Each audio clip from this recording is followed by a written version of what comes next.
Hello दोस्तों, मैं दीपक और स्वागत है आपका अपने तक कोचिंग क्लासेज में।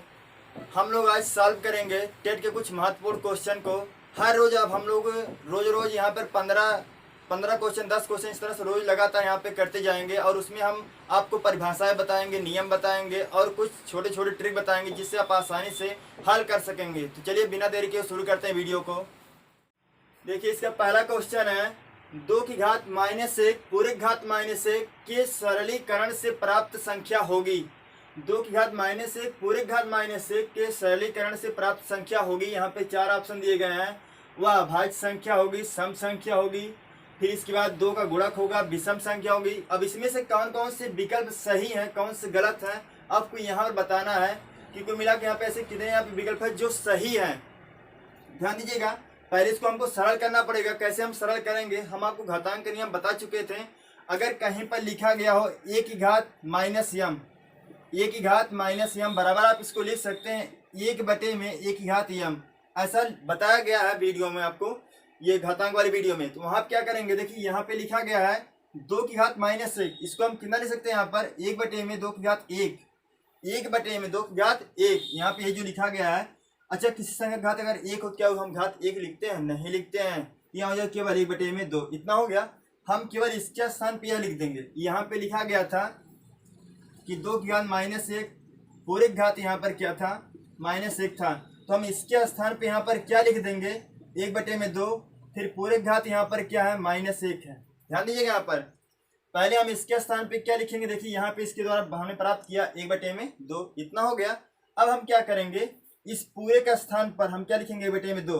अब फिर देखिए यहाँ पर घात क्या है, माइनस है। ये ध्यान दीजिएगा, अगर घात माइनस हो, अगर कोई भिन्न वाली संख्या हो तो बस उसको पलट दिया करेंगे। बस जो घात माइनस है वो प्लस बन जाएगी। तो यहाँ पर 1 बटा 2 है, तो यहाँ पर क्या हो जाएगा, 2 बटे में 1। 2 बटे में 1, अब पूरे घात 1 है। क्या बटे में 1 यहाँ पे लिखते हैं? नहीं लिखते हैं। तो यहाँ पे क्या केवल कितना बचेगा, यहाँ पे 2 बचेगा। अब आप ये खोजिए 2 क्या क्या है, बताइए 2 अभाज्य संख्या है कि नहीं? 2 एक अभाज्य संख्या है, क्योंकि वह संख्या जो स्वयं तथा 1 के अलावा किसी अन्य से विभाजित ना हो उसे क्या कहते हैं, अभाज्य संख्या कहते हैं। 2 क्या है, ये किसी अन्य से नहीं कट करके केवल यहाँ पे 2 से कटेगी और 1 से कटेगी, किसी अन्य से नहीं कटेगी, इसलिए क्या ये 2 अभाज्य संख्या है। ये शर्त पूरी हो गई। यहाँ पे देखिएगा, सम संख्या वे संख्याएं जो 2 से विभाजित हो जाती हैं पूर्णतः, उसे क्या कहते हैं, सम संख्या। 2 सम संख्या भी है। अब यहाँ पर देखिए 2 का गुणक है। यहाँ पे जो ये संख्या है ये क्या 2 का गुणक है। 2 का गुणक है, कहीं गुणक का मतलब गुणनखंड समझिएगा। 2 का अगर आप गुणनखंड करेंगे 2 गुणे 1, 2 गुणे 1, इसमें 2 सम्मिलित है कि नहीं है, इसलिए यहाँ पर ये भी आपकी शर्त पूरी होती है। लेकिन तीसरा यहाँ पे देखिएगा, यहाँ चौथा ये लिखा गया विषम संख्या।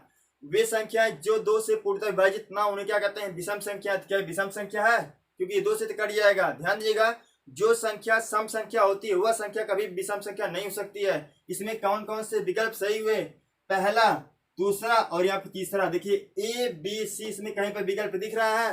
हाँ, कौन सा, ये चौथा। इसलिए आपका राइट आंसर यहाँ पे चौथा वाला यहाँ पे होगा। अब इसके बाद चलते हैं अगले सवाल पर।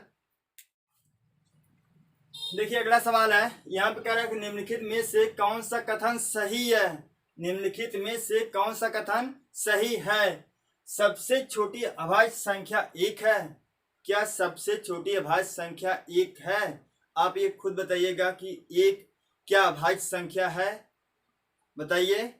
आप लोग पिछली वीडियो में पढ़ चुके थे, जो लोग नहीं पढ़े हैं वो लोग हमारी ये जो वीडियो को आप लोग यहाँ पे पीछे देख सकते हैं। वहाँ पर उसमें आपको अभाज्य संख्या, भाज्य संख्या, सभी संख्याओं के बारे में बता दिया गया है। तो वहाँ पर विस्तृत रूप से बताया गया कि एक भाज्य है कि अभाज्य है। ये ध्यान दीजिएगा, एक ना तो भाज्य संख्या और ना ही अभाज्य संख्या है। तो इसे हम कैसे कह सकते हैं कि ये एक सबसे छोटी अभाज्य संख्या है, इसलिए ये आपका क्वेश्चन ये गलत है। ये ऑप्शन आप कहीं यहाँ पे क्या गलत है। अब इसका दूसरा ऑप्शन देखिए, यहाँ पर ये एक भाज्य संख्या विषम हो सकती है। एक भाज्य संख्या विषम हो सकती है। अच्छा, भाज्य संख्याएं कहते किसे हैं, वे संख्याएं जो स्वयं तथा 1 के अलावा किसी तीसरे से भी विभाजित हो जाए उसे क्या कहते हैं, भाज्य संख्याएं। तो आप एग्जांपल ले लीजिए 15, यहाँ पर बोलिए जो यहाँ 15 लिखा गया है यह एक भाज्य संख्या है कि नहीं है? है। क्यों? क्योंकि देखिए एक ये 15 है, 1 से भी कट जाएगा, 5 से भी कट जाएगा, 3 से भी कट जाएगा, 15 से भी कट जाएगा, इसलिए भाज्य संख्या है। और ये बताइएगा यह विषम संख्या है कि नहीं है? है। ये क्या है, विषम संख्या है। इसलिए ये ऑप्शन सही है। इसलिए ये ऑप्शन ये क्या है, सही है। अगर आप यहीं पर सही जाएंगे तो इसके आगे जाने की आपको कोई जरूरत नहीं है, क्योंकि यहाँ पे देखिए लिखा गया निम्नलिखित में से कौन सा कथन सही है।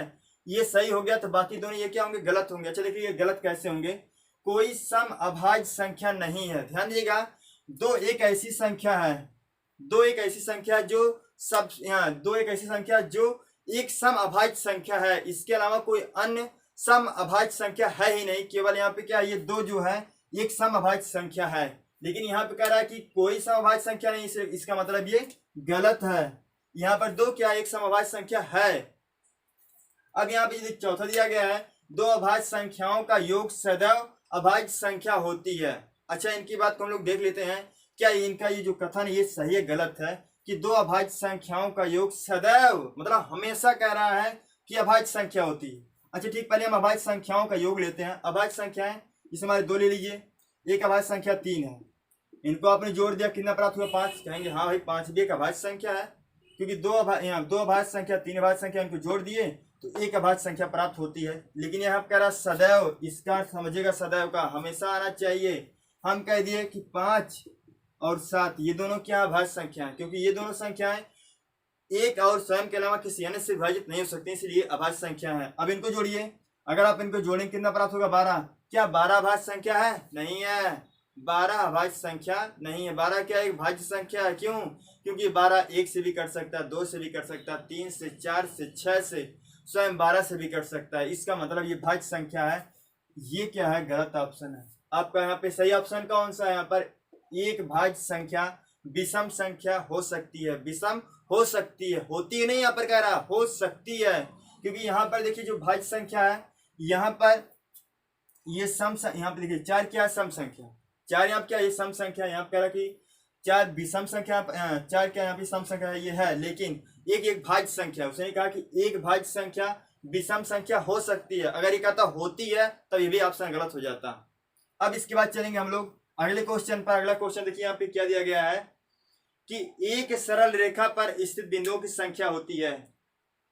एक सरल रेखा पर स्थित बिंदुओं की संख्या होती है।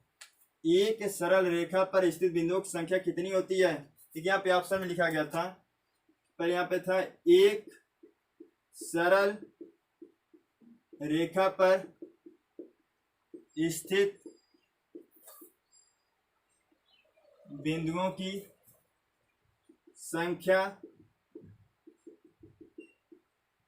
होती है। यहाँ पे दिया गया ऑप्शन में पहला है 0, दूसरा है 1, तीसरा है 2 और चौथा ऑप्शन यहाँ पर है असंख्य। यहाँ पे चौथा ऑप्शन यहाँ पे क्या, ये असंख्य है। इसमें राइट ऑप्शन यहाँ पे क्या हो जाएगा, असंख्य होगा। राइट यहाँ पे ऑप्शन यहाँ पे क्या हो जाएगा, ये असंख्य होगा। क्योंकि एक रेखा पर कितने बिंदु होते हैं? देखिए यहाँ पर ये बिंदुओं द्वारा ही यहाँ पे रेखा बनी है। अगर इसको छोटे छोटे टुकड़े यहाँ पे बांट दिए जाएंगे, यहाँ पर ये छोटे छोटे टुकड़े में यहाँ पे ये कई ऐसे बिंदु यहाँ पे हो जाएंगे छोटे छोटे, जिनके द्वारा यहाँ पर रेखा का निर्माण होता है। इसका मतलब किसी रेखा पर बिंदुओं की संख्या कितनी होती है, वहां पर असंख्य होती है या फिर अनंत होती है। ये समझ में आया? किसी भी सरल रेखा पर स्थित बिंदुओं की संख्या क्या होती है, असंख्य होती है। अब अगला क्वेश्चन है कि देखिए अगला क्वेश्चन यहाँ पे क्या है,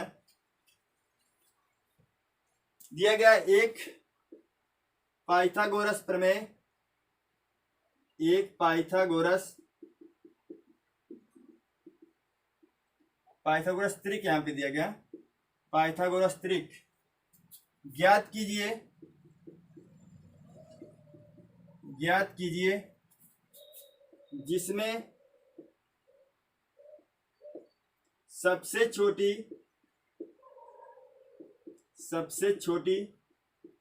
संख्या 8 है। सबसे छोटी संख्या यहाँ पे ये क्या है, 8 है। ध्यान दीजिएगा, आपको ऐसा पाइथागोरस त्रिक आपको ज्ञात करना है जिसमें सबसे छोटी संख्या क्या होगी, 8 होगी। सबसे बड़ी नहीं, वहां पे सबसे छोटी यहाँ पे संख्या ये 8 होगी। इसमें ऑप्शन देखिए यहाँ पे क्या क्या दिया गया है। ये ऑप्शन यहाँ पर है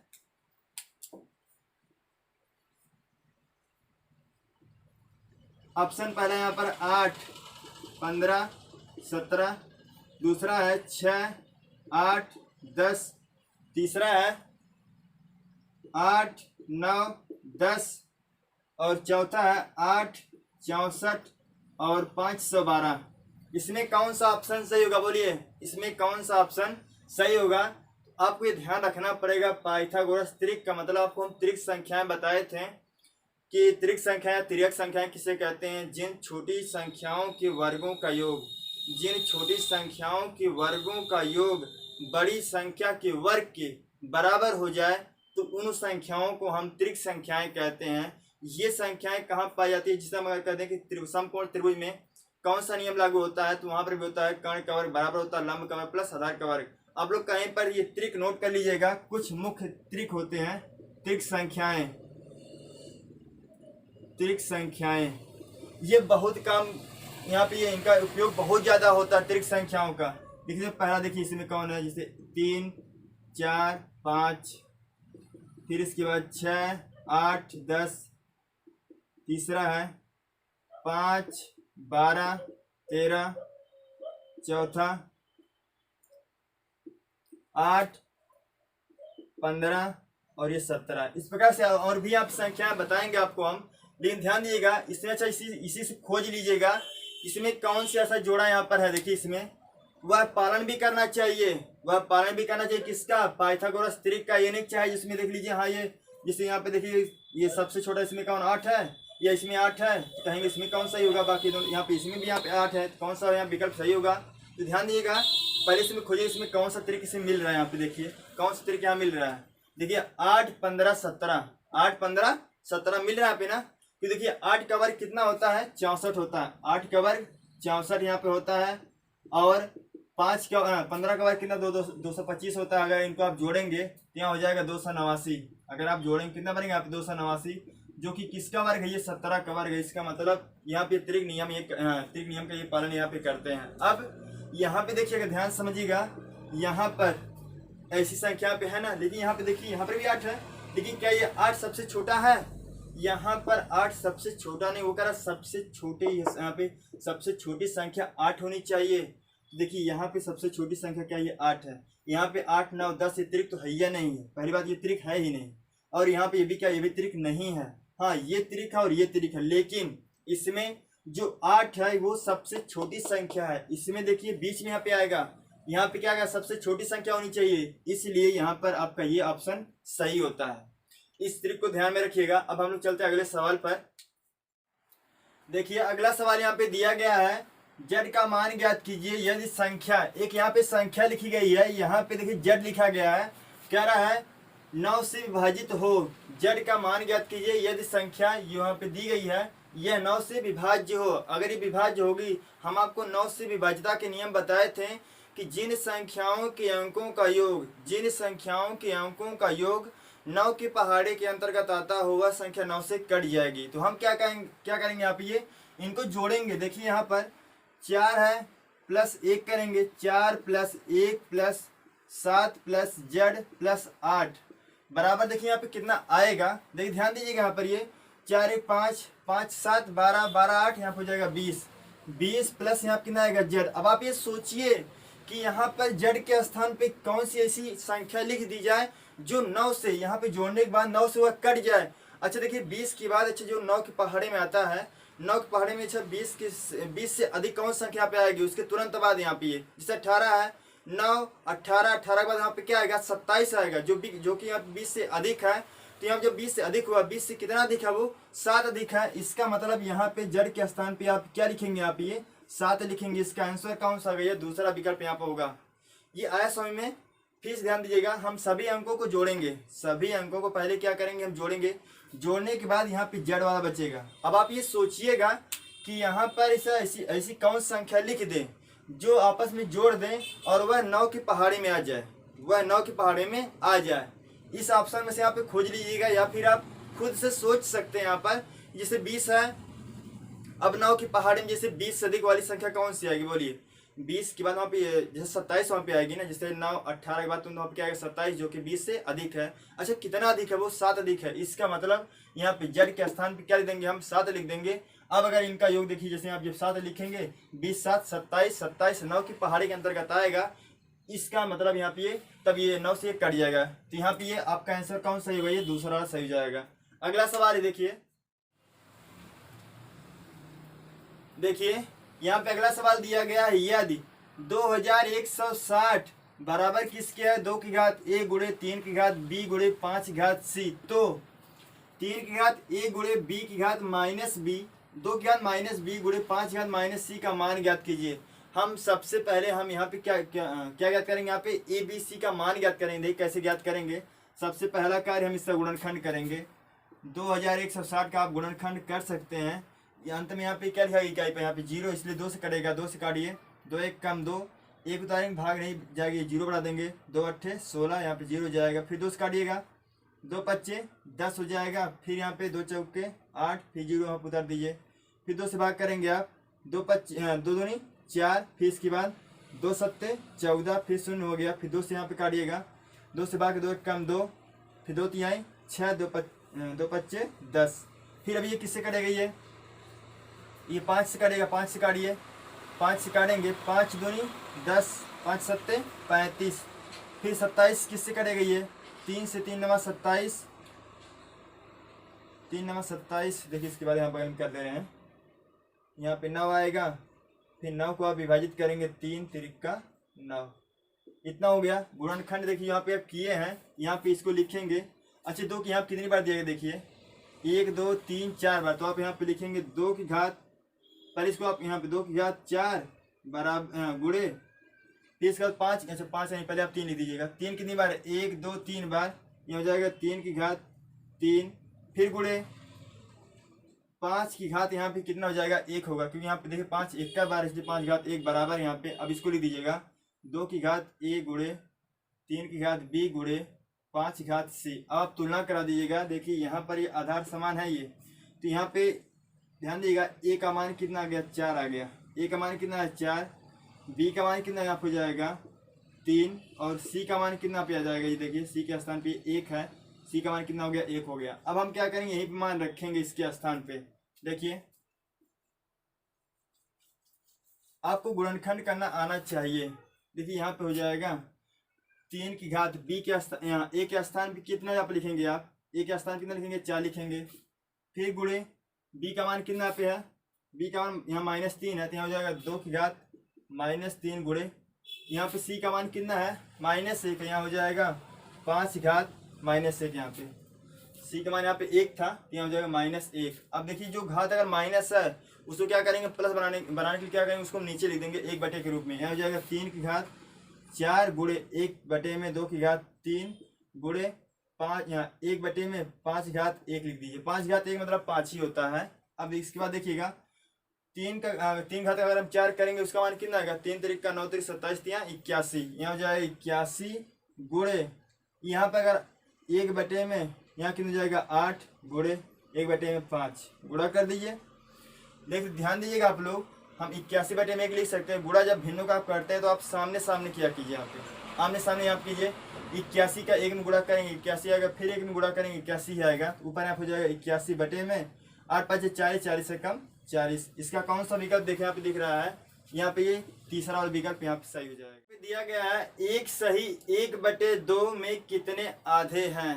पहले आप इसका मतलब ही समझ लीजिएगा कि एक सही 1/2 का मतलब क्या होता है। देख लीजिए एक ये पूरा है कि नहीं पूरा है, ये हम इस एक सही 1/2 को हम क्या लिख सकते हैं। देखिए एक सही 1/2 को हम लिख सकते हैं यहाँ पे 1 धन 1/2, 1 धन 1/2 इतना हम लिख सकते हैं।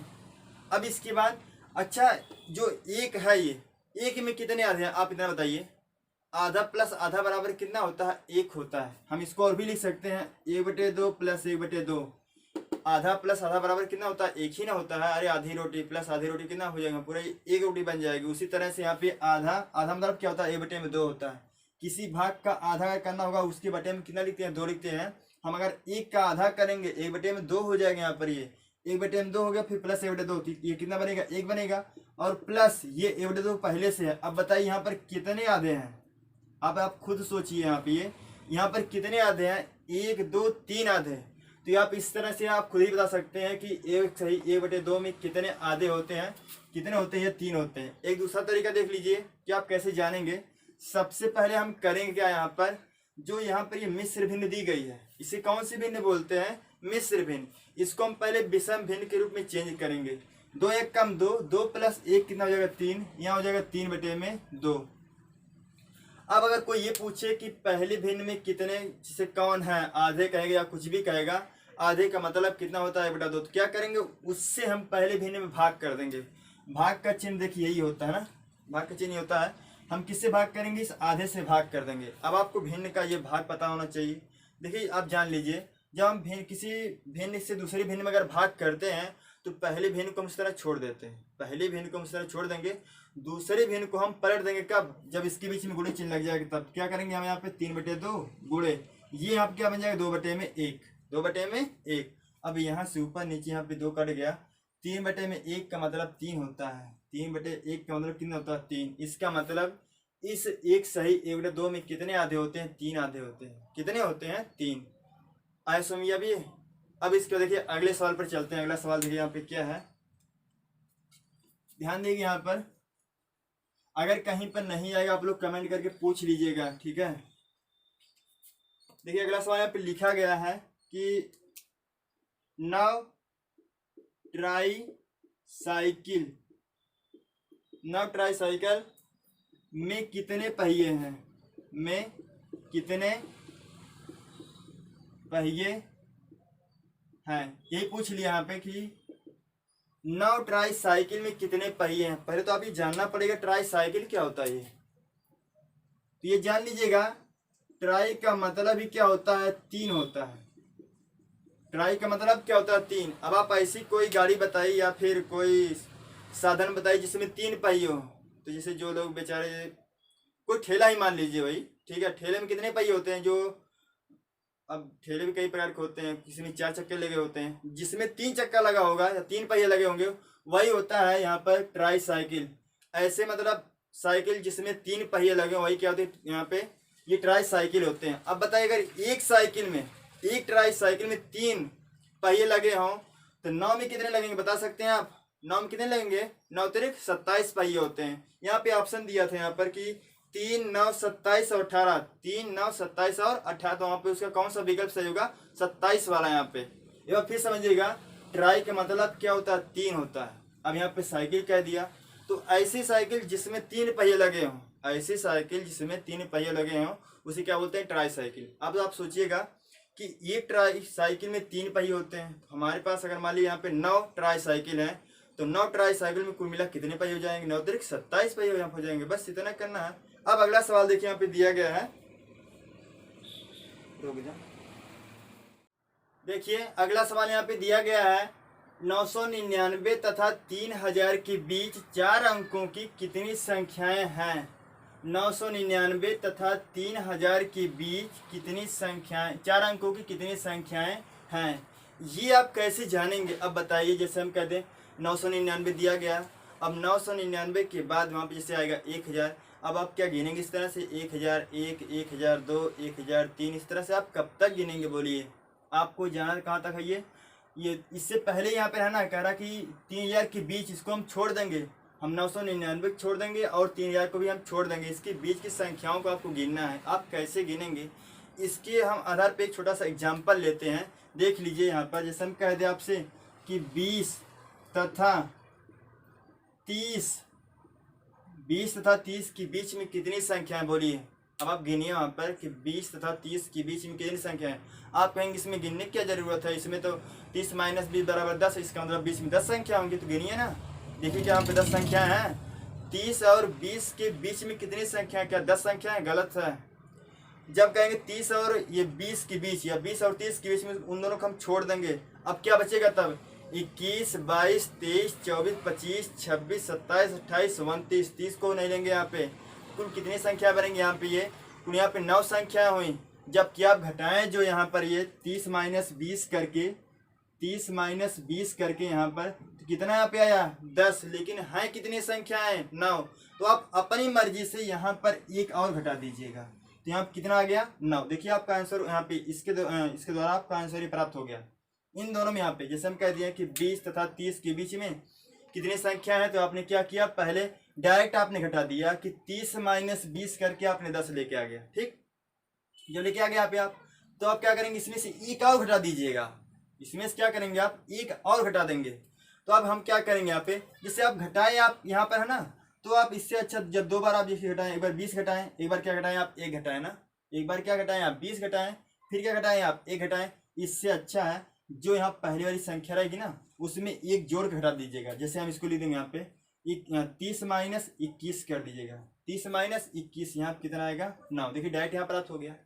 अब यही प्रक्रिया क्या करेंगे हम यहाँ पे लगा देंगे इनमें, जैसे यहाँ पे लिखा गया 3000, उसमें से क्या करा घटाने के लिए 900, यहाँ पे क्या इनके बीच यहाँ पे संख्या पूछा है कितनी संख्या है 4 अंकों की, तो यहाँ पे क्या है 999, उसमें आप एक जोड़ दीजिए। जैसे यहाँ 20 था आपने उसमें एक जोड़ करके यहाँ पे घटा दिया, तो यहाँ पे कितना 999, 999 में अगर आप एक जोड़ते हैं कितना बनेगा यहाँ पे ये 1000, कितना बनेगा 1000, घटाइए यहाँ पे तो यहाँ कितना हो जाएगा 2000।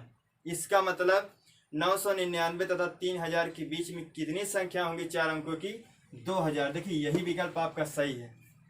ये आया समझ में, आप खुद से अपने आप से बना सकते। जब भी ऐसे सवाल पूछे जाते हैं तो पहले आप छोटा सा एग्जाम्पल अपने मन में ले लिया करें, उसके पहले आप जब आप वहाँ पर लगाएंगे खुद समझ जाएंगे। यहाँ पे देखिए घटाने के बाद डायरेक्ट यहाँ कितना प्राप्त हो गया, लेकिन आ कितना रहा है तो उस हिसाब से आप पहले वहाँ पे जोड़ दीजिए। जैसे यहाँ पे 30 में से आपने 20 घटाया कितना पे 10 आ गया, लेकिन आप गिने वास्तविक रूप में कितना पे आया 9 पे आ रहा है। इसका मतलब जो यहाँ पे हम 20 घटाए यहाँ पर तो हमको फिर बाद यहाँ पे एक और घटाना पड़ रहा है। इससे अच्छा है 20 और 1 21 यहाँ पे कर दीजिए, 20 1 21 डायरेक्ट घटा दीजिए यहाँ पर। ये तो जो पहले वाली संख्या रहेगी उसमें आप एक जोड़ दीजिएगा।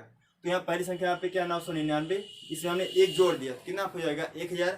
अब 3000 में से अगर आप 1000 घटाएंगे कितना पे आएगा 2000। इसका मतलब यही है कि इनके बीच में कितनी संख्या होंगी 2000 संख्या होंगी 4 अंकों की।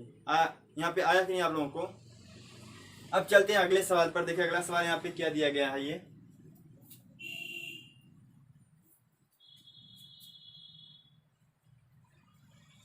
अगला सवाल देखिए यहाँ पे दिया गया है कि 4 अंकों की बृहत्तम, 4 अंकों की बृहत्तम तथा 4 अंकों की न्यूनतम संख्याओं का योगफल ज्ञात कीजिए। यह फिर योगफल है यहाँ पर, तो कोई बात नहीं। अच्छा यहाँ पे देखिए सवाल कई बार पूछे जाते हैं, ये सब ज़्यादा कठिन नहीं है। जब भी कहेगा 4 अंकों की बड़ी से बड़ी या फिर बृहत्तम, तो क्या जब भी कहेगा 4 अंकों की बड़ी से बड़ी उतना 9 लिख दीजिएगा। हमने उतना यहाँ पे 9 लिख दिया 4 अंकों की। उसने कहा जब कहेगा छोटी से छोटी तो क्या करना पड़ेगा यहाँ पर एक लिख करके उससे कम 0 लगा दीजिएगा। जैसे हमने कहा 4 अंकों की तो 1 लिख दिए, 4 में से 1 कम कीजिए कितना आएगा 3 आएगा ना, 3 0 यहाँ पे लगा दीजिएगा। अब वो चाहे जो भी कहे, उसने कहा जोड़ने के लिए जोड़ दीजिए, घटाने के लिए घटा दीजिएगा। उसने कहा योगफल ज्ञात कीजिए तो जोड़ दीजिए। यहाँ पर होगा इसका आंसर। बताइए यहाँ पे कितना समय लग रहा है, क्या मिनट में नहीं लग रहा है यहाँ पे। जबकि टेट के क्वेश्चन में वहाँ पर एक क्वेश्चन पर 1 मिनट लगते हैं, यहाँ पे ऐसे कई सवाल मिलेंगे जो आपको 10 सेकंड में आ जाएंगे। ऐसे 10 सेकंड में आप तुरंत इसका आंसर आप बता सकते हैं। अब देखिए यहाँ पे अगला सवाल दिया गया है कि यदि कोई संख्या देखिए यहाँ पे दी गई है, यदि 5 1 3 2 4 1 6 और यहाँ पे देखिए ये क्वेश्चन मार्क दिया गया है। उसने कहा कि यह जो संख्या है ये 3 से विभाज्य है, 3 से ये क्या है विभाज्य है।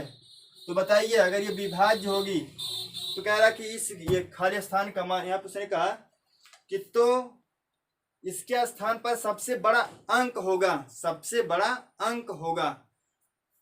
एक बार फिर से क्वेश्चन आप लोग यहाँ पे नोट कर लीजिए तो बता रहे हैं। इस क्वेश्चन के आप इसको मिटा दे रहे हैं। देखिए उसने कहा कि यदि संख्या 5 1 3 2 4 1 6 6 2 इतना हो गया। ये जान लीजिएगा ये क्या है, क्वेश्चन मार्क है। ये देखिए है, कह रहा 3 से विभाज्य है, 3 से विभाज्य है। तो इसके स्थान पर सबसे बड़ा अंक, सबसे बड़ा अंक यहाँ पर क्या होगा बोलिए। देखिए ऑप्शन आपके सामने यहाँ पे लिख दे रहे हैं। ऑप्शन यहाँ पे कौन कौन सा है। ये ऑप्शन यहाँ पे दिया गया है 8 6 7 9, 8 6 7 9। तो आप घबराइएगा मत, ठीक है। पहले आप ये जानिएगा कि 3 से विभाज्यता के नियम क्या होते हैं। 3 से विभाज्यता के नियम क्या होते हैं? 3 से विभाज्यता के नियम वही जो 9 से वही 3 से भी है। जिन संख्याओं के अंकों का योग 3 के पहाड़े के अंतर्गत आता हो वह संख्या 3 से कट जाएगी या विभाजित हो जाएगी। तो यहाँ पर भी वही जोड़ना पड़ेगा। जोड़िए ना, देखिए यहाँ भी जो संख्या दी गई है 5 + 1 + 3 + 2 + 4 + 1 + 6 इतना जोड़ दिए और प्लस ये खाली स्थान यहाँ पर। ठीक, इनको जोड़िए पहले। देखिए यहाँ पर 5 1 6 6 3 9 9 2 11 11 4 15 15 1 15 1 16 16 6 22 यहाँ पर हो गया 22 और प्लस ये खाली स्थान है। प्लस यहाँ पे ये क्या है? खाली स्थान है। अब आप ये सोचिए कि यहाँ पे बड़ा से बड़ा अंक कह रहा था, बड़ा से बड़ा यहाँ पे ये कि सबसे बड़ा अंक कौन सा होगा, सबसे बड़ा अंक यहाँ पर ये कौन सा होगा। उसने कहा कि इसके स्थान पर सबसे बड़ा अंक यहाँ पे कौन सा होगा। तो अच्छा देखिए इनमें से यहाँ पे 22 में कितना जोड़ेंगे, बड़े से बड़ा अंक यहाँ पे क्या जोड़ेंगे, इसी में से जोड़ दीजिए। जोड़ने के बाद जो संख्या प्राप्त होगी, ध्यान दिएगा, जोड़ने के बाद जो संख्या प्राप्त होगी वह 3 से कटनी चाहिए। तो हमने क्या किया यहाँ पे देखिए 8 जोड़ दिए। इसमें तो देखिए यहाँ पे 6 छोटा है। अच्छा हमारे पहले हम 8 जोड़ते हैं। 8 यहाँ पर लिख देंगे इसके स्थान पे। 8 + 22 कितना हो जाएगा? 30। 3 से कट गया है, ये 3 से कट गया ना। फिर आगे देखिए इसके बाद यहाँ पहुँचिएगा 6 है। 6 में अगर आप 22 जोड़ेंगे कितना आएगा? 28। ये 3 से नहीं कट सकता है, ये मान आपका गलत हो गया। ये देखिए यहाँ पे यही है पहला वाला। अभी देखिए अभी कंफर्म नहीं है। फिर देखिए हमें 7 जोड़िएगा। अगर 22 में हम 7 जोड़ दें कितना आएगा? 29। 22 में अगर हम 7 जोड़ेंगे कितना आएगा? 29, जो कि 3 से नहीं कटेगा। फिर देखिए अगर 22 में अगर हम 9 जोड़ दें, क्या जोड़ दें? 9, तो कितना आएगा? 31 आएगा, वो भी 3 से नहीं कटेगा। तो यहाँ पर आपका आंसर पहला यहाँ पे सही हो जाएगा। यहाँ आप कितना जोड़ेंगे? आप 8 जोड़ेंगे। वह बड़ा से बड़ा अंक कौन सा यहाँ हो जाएगा? ये 8 होगा। आप लोग आया समझ में ये बार फिर समझ लीजिएगा। जब भी ये कहेगा 9 से विभाज्यता के नियम के लिए या फिर 3 से कन्वर्सन के नियम के लिए, तो आप पहले सभी अंकों को जोड़िएगा। अंकों को जोड़ने के बाद यहाँ पे जो खाली स्थान यहाँ पे है, सोचिएगा यहाँ पे ऐसा कौन सा अंक रख दें कि जोड़ने के बाद जो योग प्राप्त हो वह इस संख्या से कट जाए, वह इस संख्या से कट जाए। तो हमने क्या किया? पहले इन सबको जोड़ दिया। कितना आ गया? यहाँ पे 22 आ गया। 22 के बाद यहाँ पे ऐसा कौन सा अंक लिख दें, इन्हीं में से खोज लीजिएगा कि जिनको जोड़ने के बाद ऐसी कोई संख्या प्राप्त हो जो 3 से कट जाए। तो हमने क्या किया? शुरुआत से जोड़ना शुरू कर दिया। 22 में आप 8 जोड़ने कितना हो जाएगा? 30। 30 3 से कट गया, ये भी हो सकता है। फिर देखिए आगे पहुंचेगा 22 में आप अगर 6 जोड़ेंगे 28, ये 3 से नहीं कटता है। 22 में आप 7 जोड़ेंगे 29 आएगा, वो भी 3 से नहीं कटेगा। 22 में आप 9 जोड़ेंगे 31 हो जाएगा, ये भी 3 से नहीं कटेगा। इसलिए पहला ऑप्शन आपका सही है ये। अब देखिए इसके अगला सवाल यहाँ पे दिया गया है कि मान ज्ञात कीजिए। यहाँ कह रहा है मान ज्ञात कीजिए।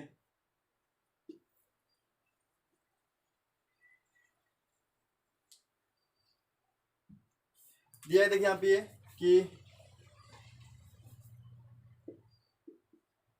2.6 गुणे 0.91 यही दिया गया। इसका मान ज्ञात करने के लिए देखिए आपके सामने हम यहाँ विकल्प लिख दे रहे हैं।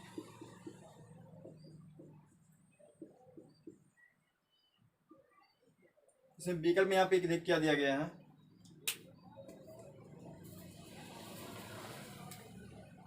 2.366, फिर यहाँ पे दिया गया है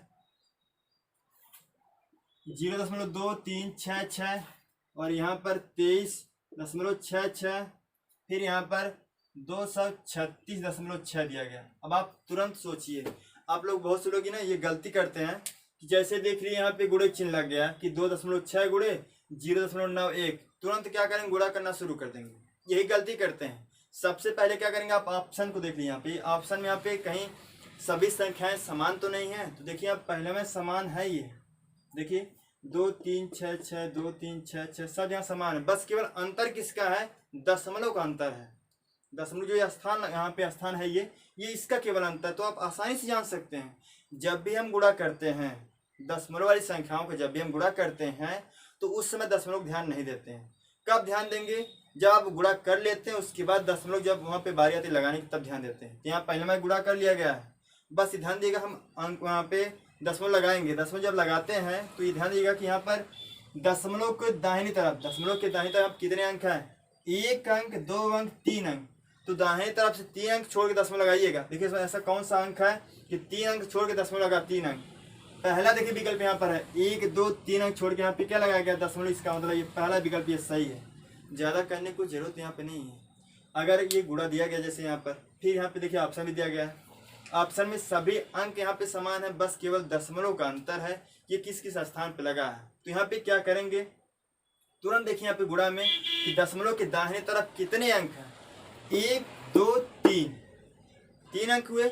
इसका मतलब दाहिने तरफ से 3 अंक छोड़ने के बाद दशमलव लगा होगा, ऐसा कोई संख्या यहाँ पे होगी। देखिए यहाँ पर 1 2 3 4 चौथे अंक के बाद यहाँ पे लगा है, यहाँ पर 1 ही अंक के बाद लगा है, यहाँ पर 2 अंक के बाद लगा है, यहाँ पर 1 2 3 अंक के बाद यहाँ पे लगा। इसका मतलब यहाँ पे पहला विकल्प ये सही है।